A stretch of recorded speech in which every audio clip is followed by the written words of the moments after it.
যদি আরো সাংঘাতিক কথা বলি তো আল্লাহ রসুল সাল্লাল্লাহু আলাইহি সাল্লাম বলছে 10টি জিনিস মানুষের সুস্থ স্বাভাবিক রুচির পরিচয়।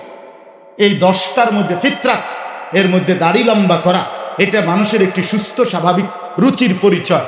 নখ কাটা, নাভির নিচের পশম উপড়ানো, বগলের পশম কাটা, আরে না বগলের পশম উপড়ানো, নাভির নিচের পশম কাটা, নাক পরিষ্কার করা, এগুলো আল্লাহ রসুল সাল্লাল্লাহু আলাইহি সাল্লাম বলছেন খতনা করা, এগুলো মানুষের সুস্থ স্বাভাবিক রুচির পরিচয়।